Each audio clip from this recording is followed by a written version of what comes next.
குறிப்பா இந்த வாக்கு சதவீதம் அப்படின்ற அடிப்படையில பார்க்கும்பொழுது, தென் மாவட்டங்கள்ல என்ன மாதிரியான ஷிஃப்ட் அப்படின்றது நடந்திருக்கு?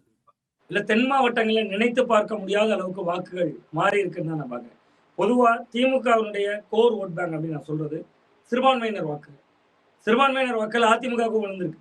ஜெயலலிதா அவர்கள் இருக்கிற போது, பாஜகவை விட்டு விலகி நின்ற போது 2011 சட்டமன்ற தேர்தலில் விழுந்தது, 2014 நாடாளுமன்ற தேர்தலில் விழுந்தது. அது காரணம் என்ன?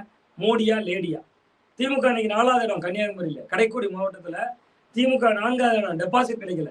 அதிமுக 3வது இடம், பிஜேபி ரோல் ஆயிடுறாங்க. பொன் ராதாகிருஷ்ணன் ஜெயிக்கிறார் 2014. ஆனா திமுக டெபாசிட் இழக்குது அன்னைக்கு தேர்தல்ல. ஆனா இப்ப பாருங்க, அப்படியே ஒரு ஒரு ஒரு காலச்சக்கரம் சொல்லுது. ஜெயலலிதா அவர்கள் மறைவுக்கு பிறகு அதிமுக பாஜக கைகோர்க்கிறாங்க. நான் அதே தென் மாவட்டம் சொல்றேன் உங்கள்கிட்ட. கன்னியாகுமரியில டெபாசிட் இழக்குது, திருநெல்வேலியில டெபாசிட் இழக்குது, பார்லிமெண்ட்ல சொல்றேன் டெபாசிட் இழக்கிறாங்க. தென் மாவட்டங்கள்ல 8 தொகுதிகள்ல பாஜக 2வது இடம் வந்தாலும் தென் மாவட்டங்கள் அதிகம்.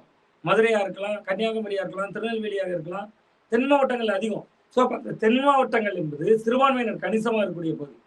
இங்க சிறுபான்மையினர் அதிகம். கன்னியாகுமரி, திருநெல்வேலி, தூத்துக்குடி இது போன்ற பகுதிகளில் அதிகம். அப்ப அந்த வாக்குகள் என்பது திமுகவுடைய கோட்டை. நீங்க 16 தேர்தலுக்கு பின்பு, ஜெயலலிதா அவருடைய மறைவுக்கு பின்பு, அதுக்கு காரணம் திமுகவினுடைய ஆளுமை, திட்டங்கள் அதெல்லாம் இல்லை. பிஜேபி வந்துவிடக்கூடாது என்கிற அச்சம், பதட்டம். ஆனா இந்த முறை நான் களத்துல பார்த்ததுல 2 விஷயங்கள் மாறிடும். எதெல்லாம் சிறுபான்மையினர்கள் திமுகவுக்கு வாக்களிப்பார்கள் ஆழமாக நாம பார்த்தோமோ, அந்த ஓட்டுகள்ல கிறிஸ்தவ வாக்குகள், ரொம்ப குறிப்பா கடற்கரை மீனவர் வாக்குகள் அதிகமான அளவுக்கு விஜய் நோக்கி ஷிஃப்ட் ஆயிருக்கு. ஒன்று. இன்னொன்று, எதெல்லாம் அதிமுக வாக்குகள் ஆளுங்கட்சிக்கு எதிரான ஓட்டு எடுப்பாங்க அப்படின்னு நம்ம ஒரு ஓட் பேங்க் நினைப்போம்.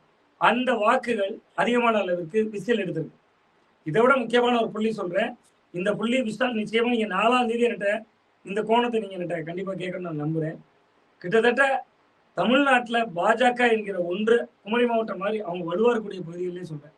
பாஜகவினுடைய இருப்பை இன்னைக்கு கேள்விக்குறியாக்கி இருக்கு whistle. Periyar Maniammai Institute of Science and Technology, Tanjavur. ECE with specialization in AI and ML, IoT, robotics and industrial automation.